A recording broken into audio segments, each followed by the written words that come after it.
Okay, let's start. Thank you all. I'm Gary Olson from the Department of Informatics, and I've been hosting a visit by our speaker today, Barbara Grosz. She's been here for several days.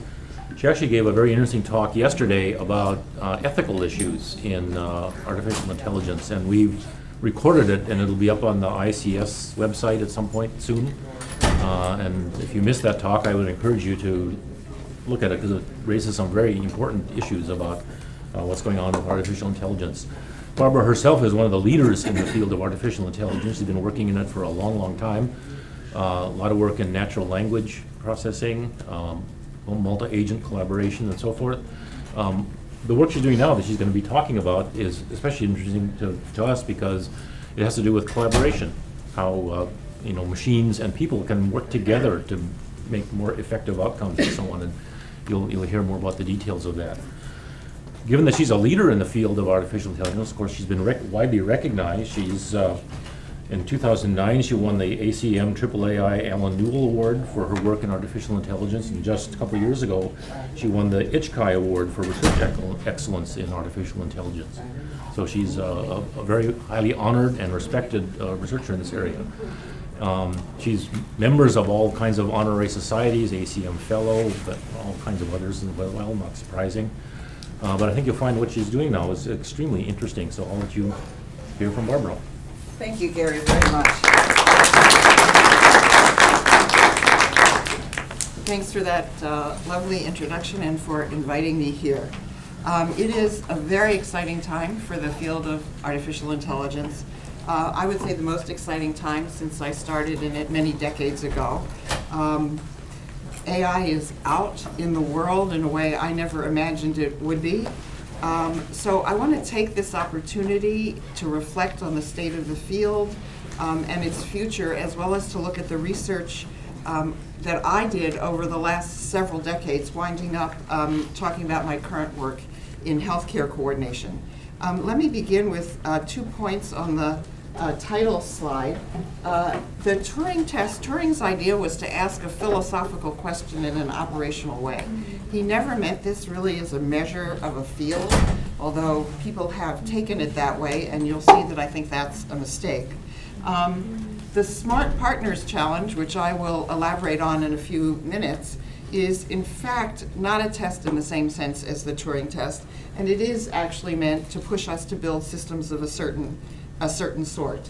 I want to point out that the us in the title is both to highlight that it's us, human beings, that they need to work with, and that I'm interested in getting them to work in groups and with groups of people. So both as members of groups, as team members, and also to support groups of people. This is one of my favorite quotes from Turing's 1950 Mind paper. And since this is now a computer science and informatics audience, I would like to ask the question I always ask at this point. How many people have read that paper? Gosh, how many of you are computer science students? Gosh, okay, so you have to read the paper, the whole paper, not just find a quote or ask a question about it on Google. You cannot be a computer scientist unless you've read this paper. You will discover that things you think are brand new this year, actually Alan Turing thought of in 1950. It's amazing, and not just in artificial intelligence, but in computer architecture, in computational theories, in theory of computation, and so on. So really, to be a computer scientist, you must read this paper. So most people know about Turing's prediction about what we call the Turing test, but he called the imitation game. That prediction, that is, that we would have systems that could in fact participate in that test setting and do well, did not come true by the year 2000. Actually, he predicts in the paper that it'll take 50 years, and a radio broadcast somewhat later, he thought it might take 100 years. So he still has time. But this prediction has come true. People do now speak about computer systems as thinking. And they, unfortunately, what they often say is, what was it thinking? And they seem not to be intelligent in the depth in which we are intelligent. So a few years ago, when there were many celebrations of the 100th anniversary of Alan Turing's birth, I was asked to speak at one of these symposia, and I thought, what can I say that's new? Some books have been written, movies have been done on Alan Turing's life, and I decided to think about what question Alan Turing might ask now were he here. Because the question that he asked in his paper was very much a question of his time. There were these powerful machines to their mind. They took up rooms bigger than this and were less powerful than your smartphone. But people were wondering, they were essential to the World War II effort, both here and in Britain. If they were so powerful, could they think? And Turing meant, I think, as we think. That's what he meant by being intelligent. And I decided probably he would, and at the time he asked this, he poses this very operational definition. The trend in psychology was behavioral. So he really fit in his time. And I think nobody knows what he would ask were he here. I wouldn't pretend to be able to think like he did. But I think he would ask a different question. And I posed to that first audience that I raised this question, the question I liked. I had hoped at the time that other people would pose questions. And I asked them to do that in the Q&A afterwards, and all they did was ask me about my question. So I hope that some of you will think about what question Turing might pose now. But here's the question that I put forward, and I'm going to go into why I think this is an important question for us. So first you have to imagine the setting. It's not a parlor room setting like Alan Turing had. Instead, we have a situation, like many we have today, in which computer agents and people are working together on a non-trivial task, and it's not a one-shot deal. It's not, is this a dog or a cat? It's over a certain period of time, extended in time, could be days, could be months, like writing a paper with somebody, and it's in an uncertain dynamic environment, which is to say it's in the real world. And the question I posed, it was, can a computer agent behave in such a way over this long period of time that people on the team won't notice that it's not human or think it's stupid? And this is not true of any computer system we have now. I want to say that, except for systems that do very, very simple tasks. So I want to highlight that the not noticed doesn't mean that the system is indistinguishable from people. Obviously, physically it wouldn't. Well, Westworld fans aside, physically we hope that it will look different, expect that it will look different from people. But that its behavior is so fluent that we don't stop and think, why did it do that? Or ask, as many people do now, what was it thinking? So it's okay to know that it's a machine, but it has to behave reasonably. Also, by the way, Turing's wasn't trying to get indistinguishability from people, just a footnote. So that's the challenge that I've posed to the AI community. And let me try and give you some background for why before I turn to look at some of my work that actually aims and has over a while aimed at this. First let me set AI in the context of much of the alarmist reports that are in the papers, but also to point out that Turing's conjecture about building a machine that could think, and his fascination with this philosophical question was not in a vacuum. For centuries, going back at least to the 1500s with the Golem of Prague, people have wondered if there could be a man-created agent of some sort, this android, that would think and act like people. And there were mechanical androids in the 18th century. And they kind of, this kind of literature and these stories, which include not just the Golem, but also Frankenstein and more recently Ex Machina. But Frankenstein and the Golem really provided a foundation, along with Descartes, for Turing to ask his question. So now we have AI technology entering the world in abundance. Right? And there are all of these fantasies, like we'll be able to ride in our cars. I don't know why she's in a driver's seat, because she's looking at her laptop. We won't have to pay any attention to what the car is doing. It will drive itself. And then also nightmares. By the way, the nightmares are mostly a phenomenon of the West. In Japan, robots are thought to be cute and cuddly.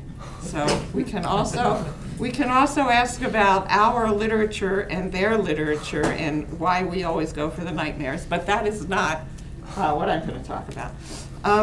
So what I would like to argue is that if you want to get beyond the physical focus and you want to get beyond this kind of science fiction of machines gone mad, and you want to think about realizing intelligent behavior in the world, then you really have to focus on augmenting human intelligence and not replacing it. That is, we have to bring back together people from HCI, which split off from AI, or AI from HCI way back when in the beginning. We really have to bring these together. As I said yesterday in my talk, we know how to replicate human intelligence quite well. It's called children. The problem with them, including all of us in this room, is we have only human intelligence.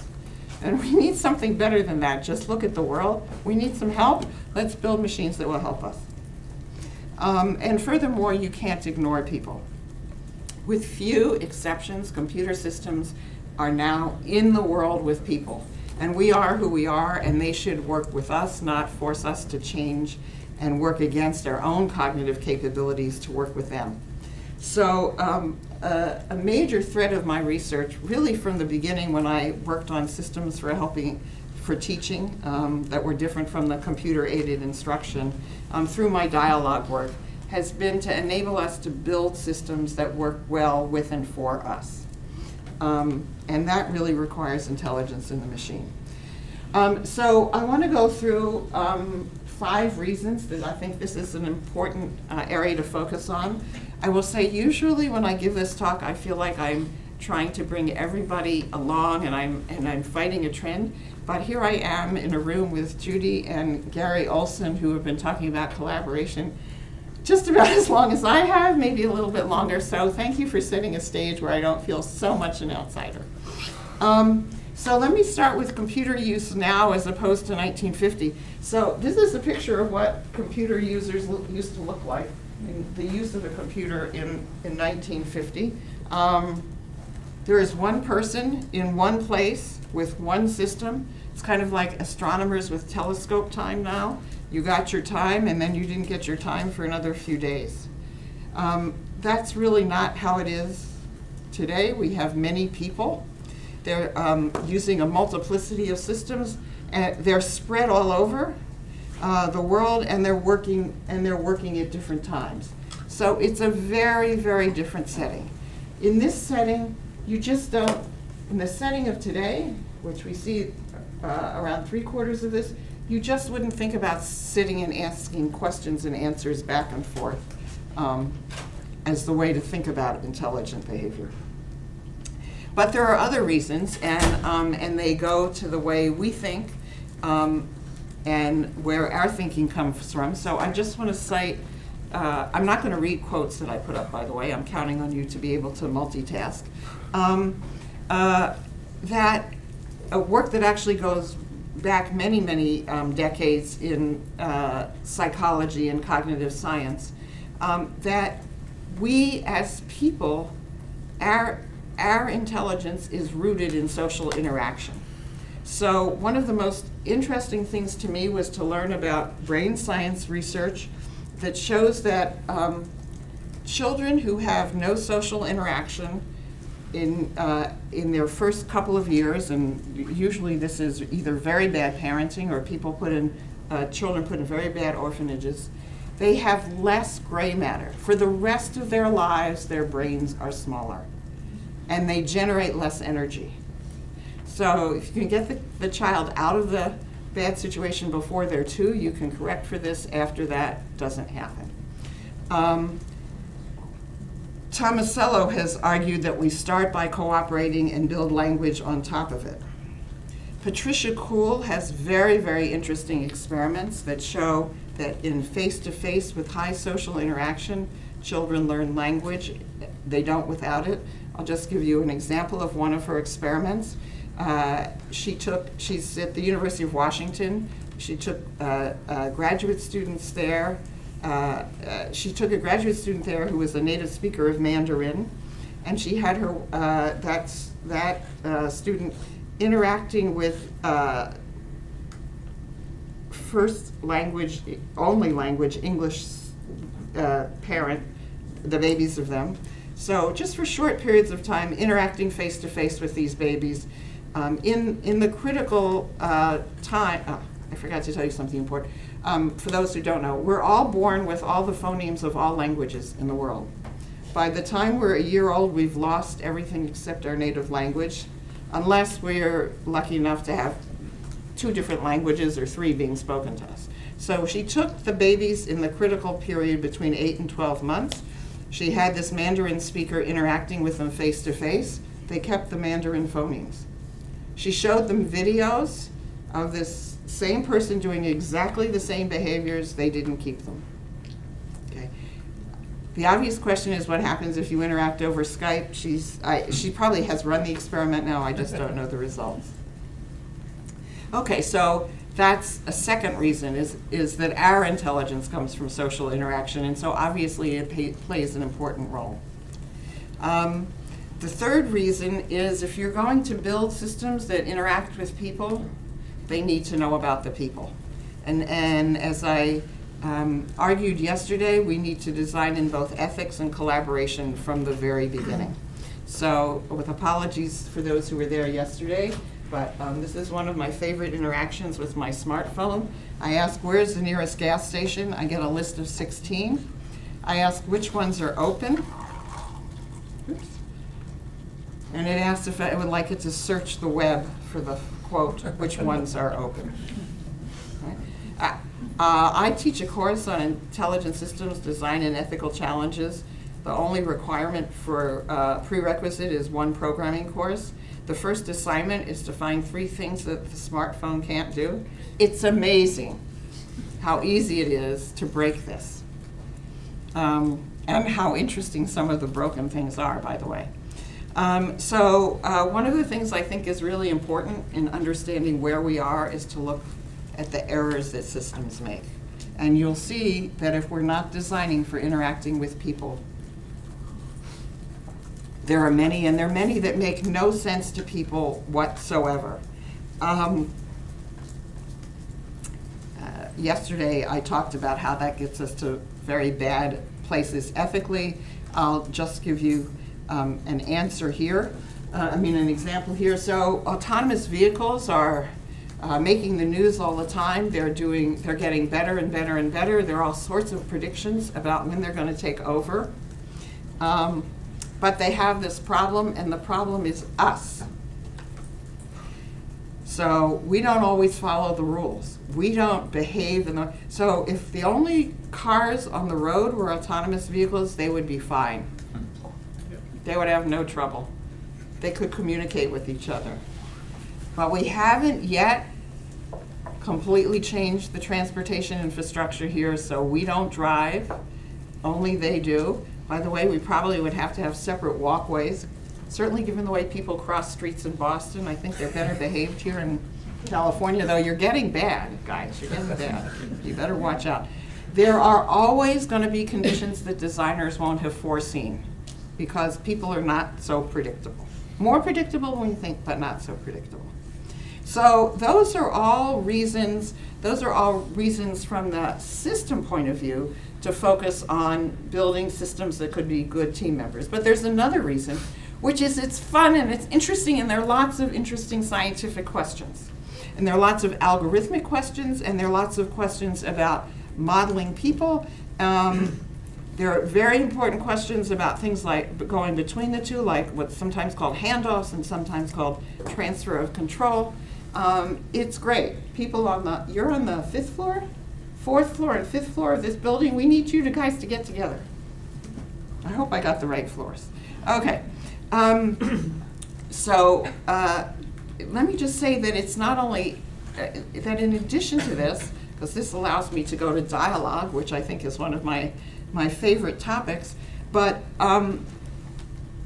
once you open up this idea that you're designing not just a system that's there by itself, but a system that's operating with people in the world, and you open up the idea of teamwork, you can open up new challenges. So here's one example of how teamwork changes what's going on. So we have here a robot that needs to get through a door, but it doesn't know how that door works. So if you don't think about dialogue, then you have to, the robot has to know about all the doors, or you have to design the doors to be ones that the robot knows about. Well, what if the robot could ask the door how it opens? And the door could answer. Well, then you have a simpler question. And this is actually not my example. It's from the AI planning literature to try and simplify the AI planning question, and it's from Paolo Traverso.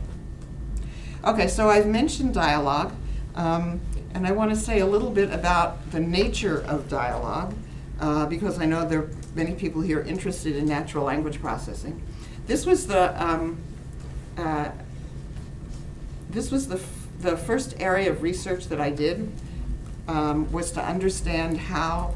So I was asked to join an early speech understanding project where people knew about the speech processing, and they knew about syntax and semantics, and they knew that context mattered and dialogue mattered, but they didn't know what that meant. And so I thought, well, that's an interesting problem. Nobody knows what it means. I'll try it. And what I noticed, it was my earliest work in what later became called Wizard of Oz experiments, but my earliest work in looking at how people actually behaved. So this is an example not from me, but from Livia Polanyi, that illustrates that dialogues are not just sequences of questions and answers. They're not just linear structures, but that they're actually structured. And again, apologies for people who saw this yesterday. But most people are told that pronouns, like this word them, are meant to refer to the last thing that was referred to that matches in number and gender. And the interesting thing about this particular example is the last thing that matches this, them, and number and gender is kids.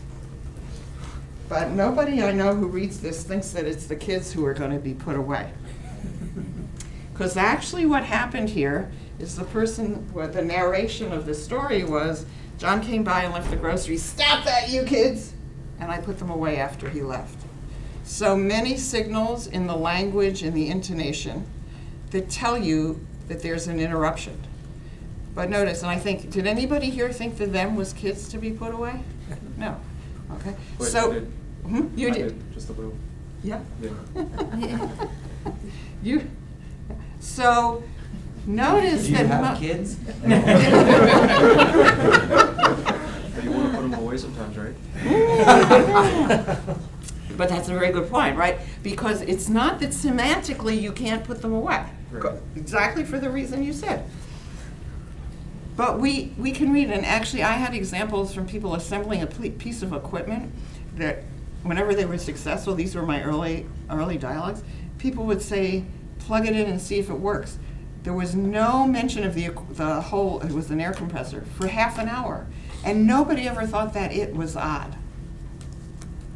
And the scenario was a room full of equipment. Because people understand that we move, just like in programs, we move into one process and back out.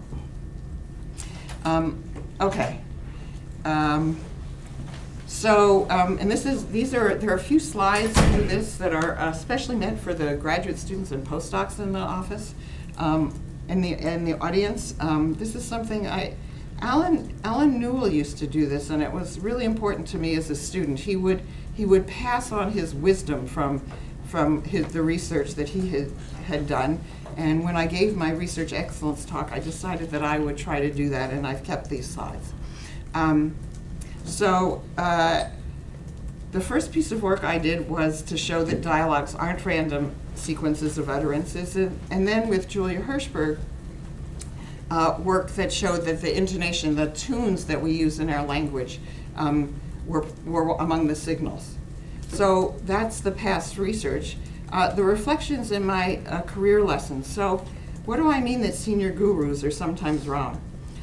When I was still working on this, one of my colleagues, very, very senior colleagues, I was at a research institute, SRI, invited Noam Chomsky, a very famous linguist, to come visit us. And we all went out for lunch at a Chinese restaurant. I can still picture the table. And I was very, very shy at the time. I mean, really shy. I was sort of hiding under the table. I came up for food or something. Anyway, she said at one point, "Barbara, you have to tell Noam what you're working on." I was very traumatized. So I told him, and he said to me, "Very interesting, it will never work." So I thought, okay, that's what you think. You're in Boston, I'm in California, I'm gonna keep trying. And I did. John McCarthy, so a big name in AI, told me people didn't matter. He actually changed his mind toward the end on this. But he said people didn't matter, airplanes don't flap their wings. People matter. Okay. So, I want to look at, I'm now going to shift from that background to looking at the research that I've done subsequently. And I just want to say that when you look at the idea of smart computational partners, there are many, many domains that you can think about. There are many types of teamwork. There are many kinds of theoretical foundations. And as you develop the theory, and this is what I'll talk about briefly, because we've used our theories both as design inspiration, for all three of these, design inspiration, system specification, and as an analytic lens. So here are some of the domains in which you can meet the teamwork challenge. I personally, let me point at this one for a minute. I personally think healthcare and education are among the most important because they're places where the people are an endangered species and we should make sure they don't get eliminated. Writing is something that I know people here have worked on as well.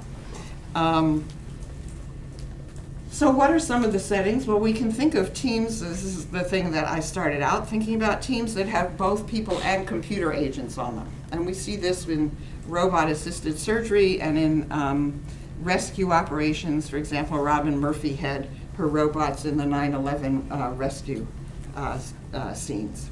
We can also think about computer support of human teams, and I'm going to talk about that today. And then we can think about autonomous vehicles and semi-autonomous vehicles and crowd work. So I'm going to really talk about the first two today. So that's what I'm going to try and cover in my remaining time. So first I want to talk about foundations. As a part of doing my work on dialogue, I recognized that the AI planning formalisms were not sufficient for dialogue, because after dialogue is two people, not one, and AI planning was all focused on planning courses of action for one. And one of the most important things that I realized early on was what it says here, that you cannot build a system that works all by itself and doesn't know anyone else exists and then patch on collaboration. And you kind of see that in this little cartoon my student found. So I won't have time to go into a lot of detail on this, but I wanted to give you, because I'm going to use it going forward, I wanted to give you the sketch of what we called the shared plans theory. So the idea was multiple agents, they shared in the planning. From the beginning, they built a plan together. They then might work either together or independently, but they would be in contact as needed to make sure the plan evolved right. And you'll notice in blue in this specification are the commitments that need to get made, and in purple some of the ways in which they divide up. So the actual shared plans theory is specified logically, but I've got it here in English. And I'm just laying out what some of the constraints are, requirements, if you want. This is a specification for an agent to participate on a team. And an important thing to see here is that teamwork isn't accidental. for each one of the things that I've listed here, each one of these principles, you can construct examples of teamwork falling apart if they're missing that principle. So you need the team members to be committed. They can't just get up and walk away. I'm sure if you're doing course projects, you're aware of this. They have to agree on how they're going to do the work. No good for somebody to decide to paint this room blue and somebody else green, and then they're all tripping all over each other. It's important, by the way, that these decisions can be constantly under revision as the world changes.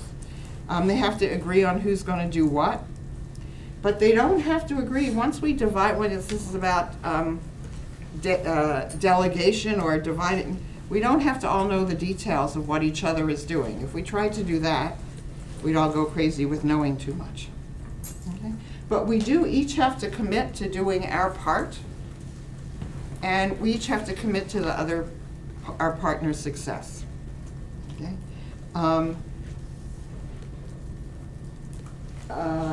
So that's really important, because that's where we're meeting our obligations to get things done and not getting in the way of each other. It's hard to build systems that do this, because you have to understand what the other participants are doing. But you don't want to exchange all information about what you're doing. So you're delegating and you're trusting your partners to let you know if they run into trouble, or if they find something that can help you. So that's the basic theory. And this was first worked out, Candy Seidner and I did the first sketch of this for dialogue, and then Sarit Krause and I elaborated it for not just 2 agents, but N agents. And then we went on to develop it further, and one of my graduate students built a system based on this. So what were my career lessons here? Well, one is that persistence pays off. First of all, when we went from 2 agents to N agents, it turned out to be much, much harder and much more complex. Understanding commitment and what has to be communicated gets much harder. But the second is that, again, there were people who thought we didn't know what we were doing. And I remember very clearly when we first presented this work, that John Searle was in the audience, and he said, "You have the right idea, but you're doing it the wrong way." He and I still disagree about how to do it. But the AI people in the audience, so I'm not very tall, you might have noticed. There are all these tall guys who worked on planning, and so they came, literally, they patted me on the head, and they said if I would just think harder, I could figure it out how to do it in their formalism. I can only report to you that several of them then went on to design competing theories of collaboration, and they don't look anything at all like they're single agents. So the message to the graduate students, if you have a good idea, just keep at it. Okay, so that's the background. When you have a theoretical framework like this, there are many ways you can use it, and I'm gonna talk about 3 of them, and 3 pieces of work that we've done. So the first is this inspiration and a design guide, and this is work that we did a while ago on a system that was to help middle schools that not teaching arithmetic, but teaching statistics to 8th graders. And in Massachusetts, the teachers have 30 or 40 students. They have exploratory software they're working on. Nobody can watch 30 or 40 other people using software. So we built a system that would separate out from the student activities. Right, so you have 8th graders, 12, 13 years old. They have exploratory software. They're supposed to be solving problems. Sometimes they make correct steps. Sometimes they make wrong steps. Sometimes they're just playing around. It turns out it's much harder to do plan recognition in that setting than if you have well-behaved adults. So we had to design new plan recognition algorithms. One of my favorites, so this was for statistics. One of my favorite stories about this idea and the work as it was taken forward by the postdoc, Kobe Gall, working on it, is that he moved this to a chemistry virtual lab setting, and the CMU chemistry professor who was using it gave a talk at a workshop I attended, and he said after watching the plans that came back from the system, He understood how his students were solving problems, and it wasn't the way he thought they were. So really, the idea here is to assist, not to replace the teacher, but to assist the teacher by giving them information about all the students that they couldn't get themselves because there was too much to do. So that's one use. The second use is as system specification, and this is work that my then PhD student Ece Kamar did on interruption management. So just to take a simple example, this is a pre-Waze example. So Waze didn't exist, but you have an agent who is observing you driving home and helping you not just figure out the route, but also figure out when you might go shopping. And the question is, when is it appropriate to interrupt you? So the system sees that you've started out on your route. Notice the probabilities on the arcs. It isn't sure whether you're going home on route A or route B. You know what you're doing. But you shouldn't have to tell the system everything you're doing because we've divided up the work here. But it now notices somehow that there's a traffic jam. It gets a news report. And the question is, should it tell you? And basically, you want it to tell you if the utility of telling you is greater than the cost of telling you. And the question is, how much might you compute that? And Ece came up with a new representation, which she called probabilistic recipe trees, where the idea is that you not only, and this is a kind of typical AI and/or tree, but you not only have the different possibilities, so at the white nodes, but also the probability of taking them. So in this image, like in this setting, like in the previous one, the agent knows all the possible plans that the person could be taking, but doesn't know which one they're using. And the question is, can they figure out which one well enough to be able to compute the value of information? And she showed how to do it. So that's a second piece of research. And this is meeting the specification. So interruption management, you don't interrupt if you don't have, unlike, these dialog boxes that pop up that say, need to reboot your system, okay? That's not okay. They pop up, your battery's going to run out in 3 hours, okay? No, you could have waited 2 hours and 45 minutes before you told me. The idea here is to not interrupt, to not keep me from getting my job done, right? To be committed to my success means you only interrupt when you have something of value. Okay, so that's the specification. And the third, which I want to talk about, is much more recent work where we've used the theory as an analytic lens. So we started, this is a project in collaboration with Lee Sanders and others in the Complex Primary Care Clinic at Stanford. They take care of children, and this is meant to portray the child growing up over time, which is what happens in the best of cases. These children see 10, 12, or 15, interact with 10, 12, or 15 caregivers. So we have parents and a primary care provider, that's what most of us have. They also might have health aides. They have specialists like neurologists, and I think I have a GI doctor here somewhere. But they also have physical therapists, occupationalists, a lot of people.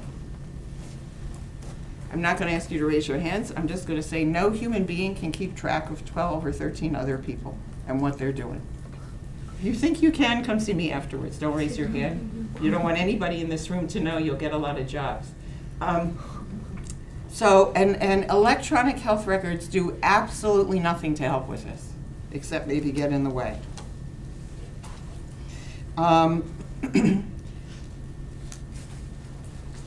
There's an idea in medicine that you should have care plans. This, I don't really mean for you to interpret it. The idea of the care plan is to get everybody on the same page. They agree on what you're trying to do, they agree on the action should be taken, and they agree on who should do it. There's a certain amount of evidence that if you have something like this and it's used, you can provide better care. Here's the problem. They're hardly ever deployed or consulted. I think of them as kind of write-only memories. They used to be on pieces of paper. They're now sometimes in some file. And there's basically no technology support, or has been no technology support for this. This is a situation where the previous kinds of planning doesn't work because you don't have these recipes. When you have all of these different doctors, sorry, Jordan, I'm up here. The interventional radiologist does not know all of the details of what the pathologist or cardiologist or gastroenterologist is trying to do. It's not like the other situations. So you've got, and right now, by the way, they communicate in phone calls and email and so. There's supposedly the oh, looks fun. The PCP is supposed to be the quote quarterback and understand it all. You know, you just can't do it. So good care, the plans would be ever present and would be there, and you would have efficient information sharing. So if the cardiologist got information that was important for the social, and I guess we don't have the physical therapist to know, or the social worker to know, they would get it in a timely manner. If they didn't need to know until the next office visit, they would get it then. And they wouldn't get, as they do now, and they look in the ER, it's just all the information. It's so much they can't find what they want. So as we looked at these teams, we realized they were very different from teams that we had thought about before.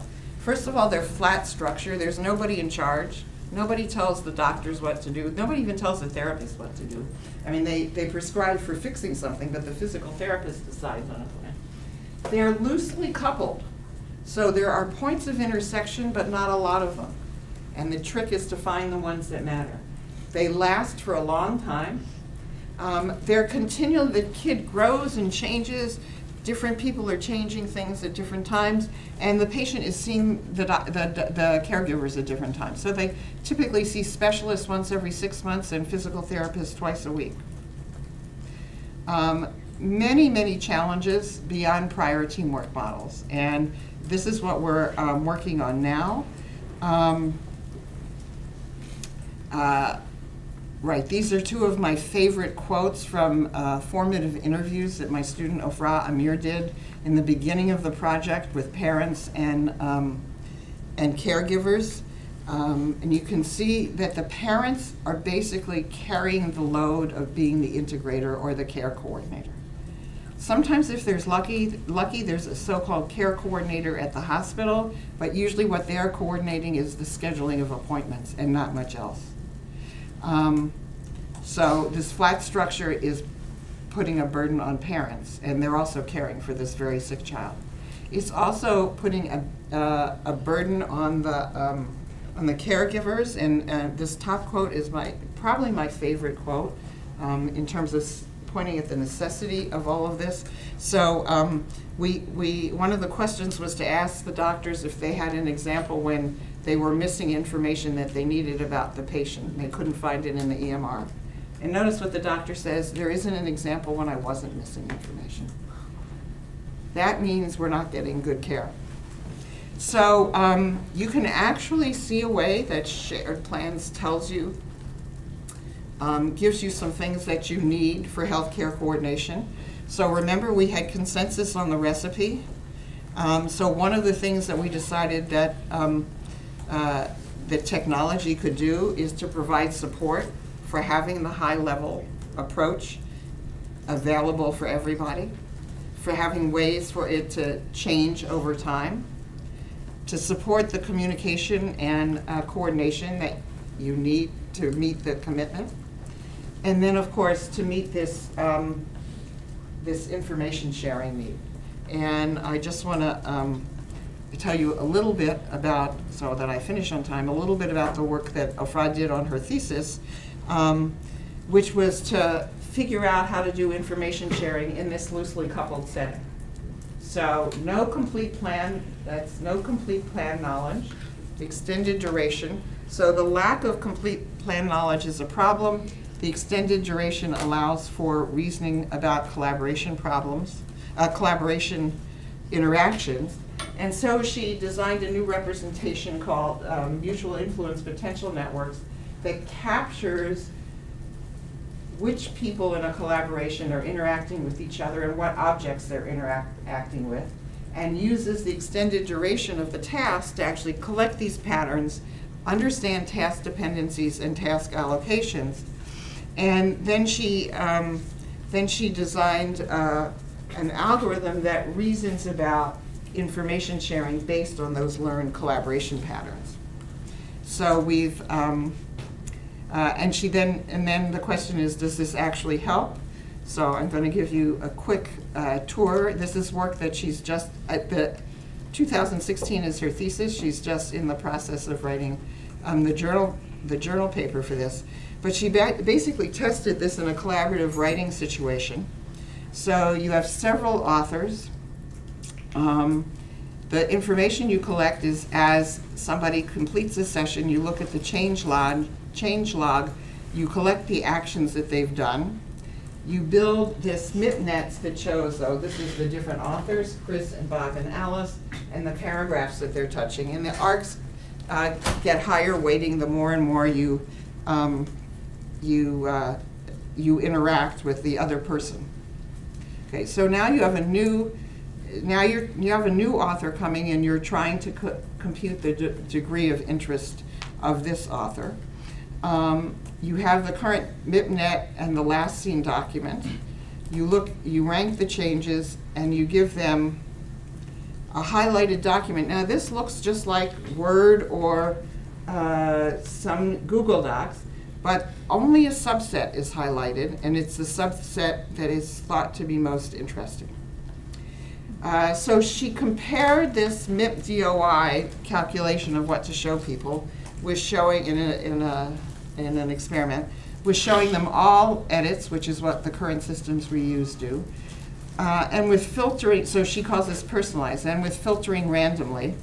And I won't be able to show you all of the results, and obviously I wouldn't be telling you if it didn't come out well, but so two big results. One, limiting the number of changes is a lower workload, and so that was true of both random and personalized overall. And the personalized filter were judged more helpful by the participants in the experiment, and they also, as ranked by a second set of subjects, resulted in a higher quality outcome. So it looks like being able to compute what is interesting to people will make a difference. Let me skip that. I come here to my final argument for teamwork and thinking about teamwork, which is finding the right problem is the most important part of research. We hear this from Albert Einstein. By the way, this is also a message for the graduate students and postdocs. Make sure you learn how to find problems. That's the most important thing for your research career. And I just want to say that choosing socially relevant domains can yield new and interesting problems, and keeping people in mind will make your problems more interesting. I won't have time to talk about this, but yesterday I talked about the ethical challenges.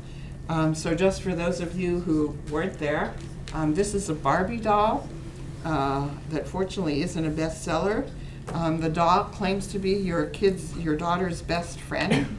Here's an example from the New York Times Magazine report of a sample dialogue. Barbie knows the kid has a sister and asks what something nice is that the sister's done. The child says nothing. Barbie says, "What's the last nice thing your sister did?" Hasn't understood the word nothing. And the dialogue goes on. So you'll have to watch the tape from yesterday to see, but I point out that this kind of inability of a system, which is rooted in not understanding that dialogue isn't a question and an answer, but an ongoing social interaction where you have to think about the people, which means that just having a lot of data isn't enough, isn't just awkward, but raises ethical concerns. So I'll just remind you of the problem I put forward. I would like to see the goal of AI, one of the goals to be that we build systems that make us feel smarter and not dumber, and that work seamlessly with us. And I will leave the last words to Turing, who said we should all be coming up with conjectures, and to John Dunn. Oops. So thank you.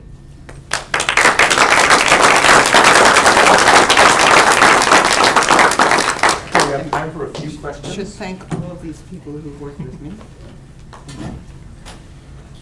Some questions?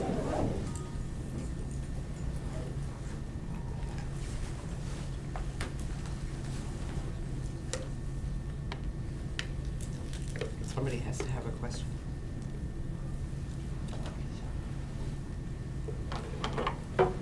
There's one in the back. Do you have any suggestions for finding important problems? How can we do it? It's finding important problems? Yeah, to work on. To work on, yeah. Read a lot of papers and figure out what you don't like about what they're doing because it's too small or you don't think they got it right.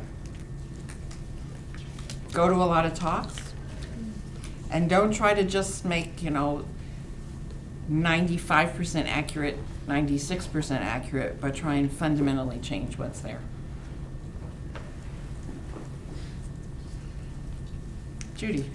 I was noticing that your framework about how you're going to get computers to collaborate actually says a lot about what we should tell people up front about how to collaborate, independent of the computers.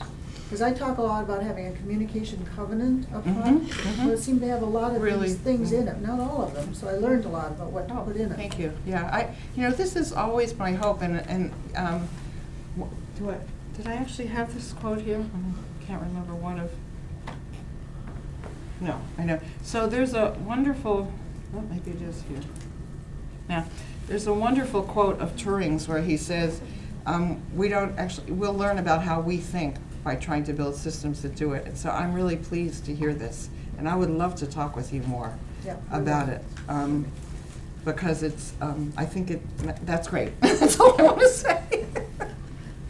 And there's a nice compatibility between what we did and what Ed Hutchins has talked about also. So I think that's really important.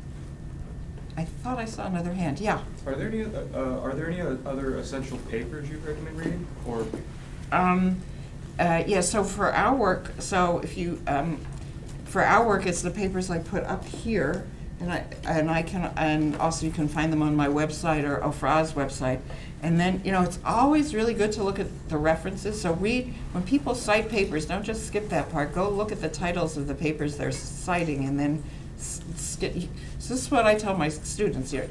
Look at the reference list, skim the abstract, see if there's something that looks interesting. Then skim the introduction and the conclusions, and you'll find things to read. So there's other work on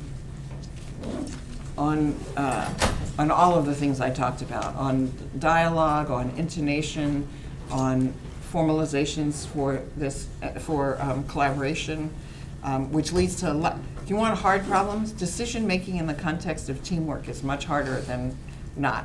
And just to give you an example, if somebody offers you, now I never know what the latest rock group is, but if somebody offers you tickets to your favorite music group tonight, and what you were going to do tonight instead was your laundry, that's one decision. If what you were going to do tonight was meet with a project group for a class, it's a very different decision. And the ramifications are different if you decide to go to music, right? So you can see some of the complexities that come up there. Lots of problems in that area that remain to be solved. And also you can talk to Judy Olson and Gary Olson, and they'll give you a lot of problems. They're really good sources. If you're interested in teamwork and collaboration, right? You guys still have problems. Any other questions? I'm told I'm supposed to announce for those of you who are in CS 200S that the secret word is intelligence. So, Barbara, thank you very much for a really interesting talk. Thank you.